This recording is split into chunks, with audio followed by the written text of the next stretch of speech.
I was a highway patrolman for 20 years, and I've seen it all: high-speed chases, gunfights, near-death encounters.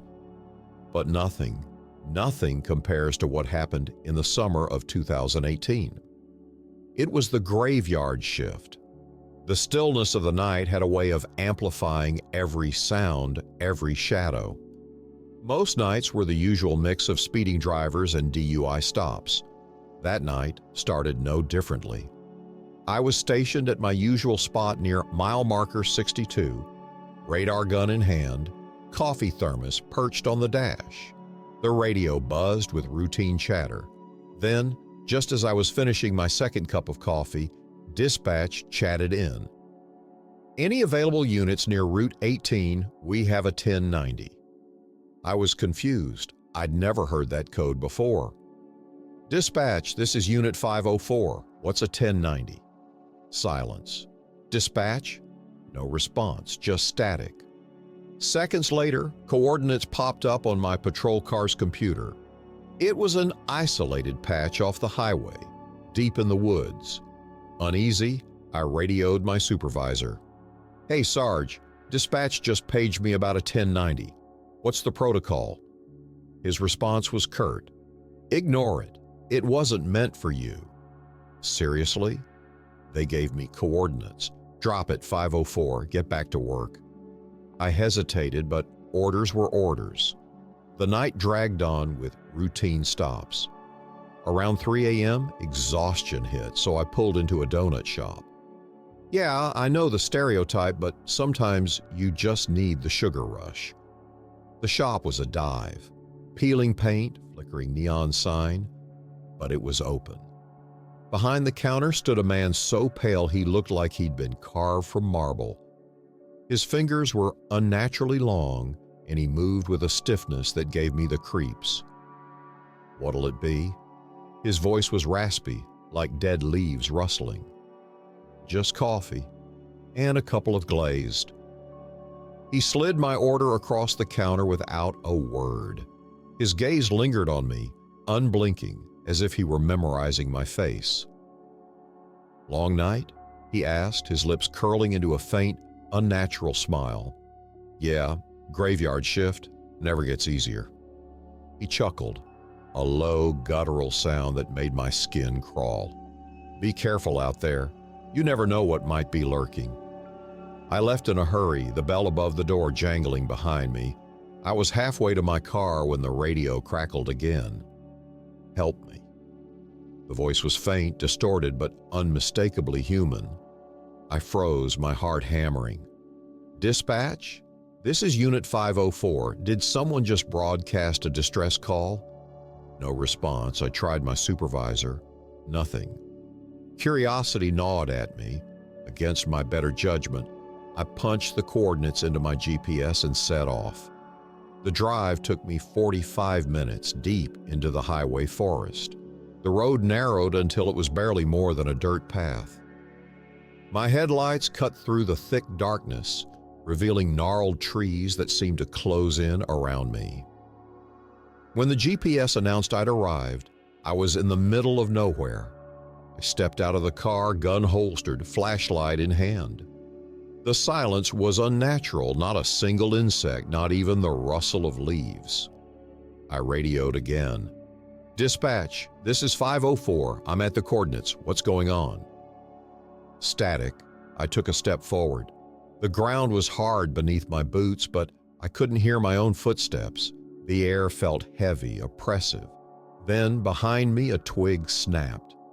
I spun around, flashlight beams slicing through the darkness. Nothing. "Who's there?" I called, unholstering my gun. The radio crackled to life again. "Help me!" The voice was deafening, as if it were screaming directly into my skull. I dropped the radio, clutching my ears. Before I could react, a heavy blow struck the back of my head, and everything went black. I woke up tied to a tree. My hands and feet were bound with rough rope, my head throbbing. The air reeked of damp earth and something metallic. Blood, maybe. 3 hooded figures stood before me, their faces obscured. They whispered among themselves, their voices low and guttural. One stepped forward. "Why did you come here?" I got a call, a distress call," I stammered. "Why are you here?" the figure repeated more forcefully. "I was just doing my job. Look, killing me won't do you any good. My team knows I'm out here. They'll come looking." They whispered among themselves again. Then one of them nodded. "Let him go," the leader said. Another figure stepped forward, cutting my bonds. My legs were weak, but I managed to stand. "Take your gun. Leave. Do not come back." I didn't need to be told twice. I grabbed my weapon and stumbled back toward my car. My head swam and my limbs felt heavy, like I'd been drugged. As I made my way down the path, figures began emerging from the shadows, dozens of them, their faces pale and featureless. "Don't come back," they chanted in unison. "Don't come back." I reached my car and sped out of there, not daring to look in the rearview mirror. The next morning, I reported everything to my supervisor. He dismissed it as exhaustion-induced hallucinations and put me on paid leave. But I know what I saw.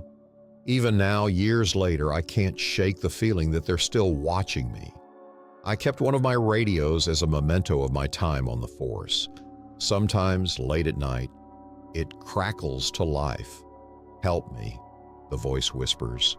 And sometimes, it calls my name. Tonight, I've made up my mind. I'm going back. I don't care what's waiting for me in those woods. I need answers. Wish me luck.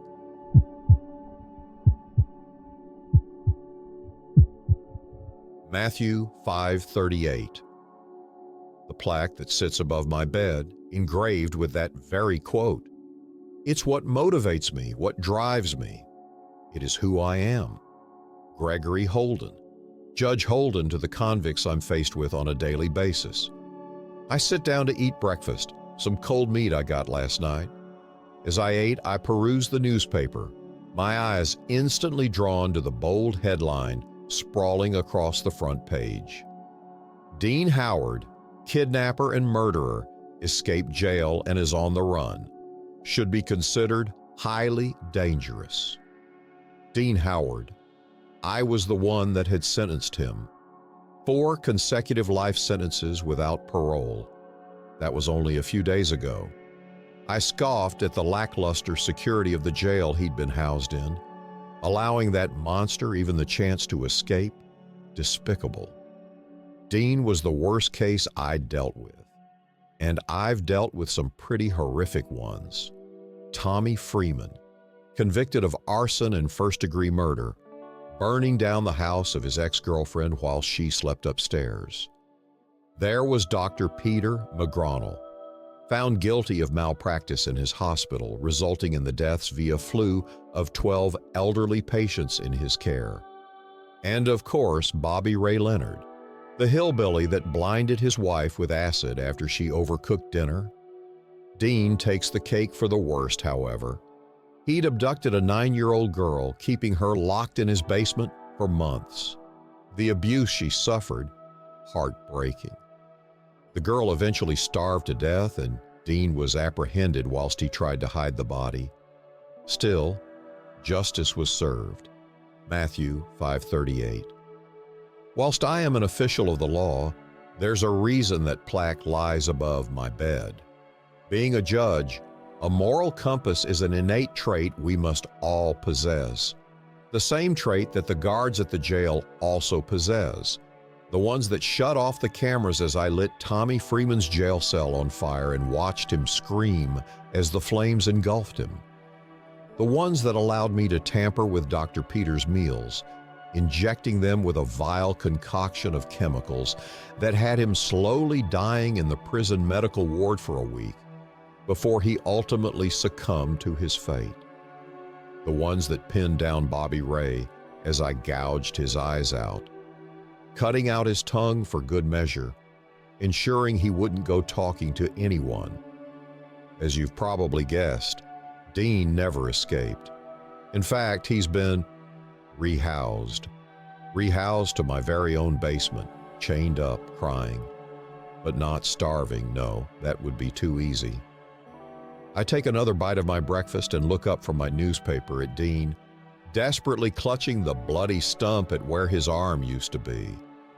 Dean's going to wither away all right, and he's going to watch as I consume every little morsel.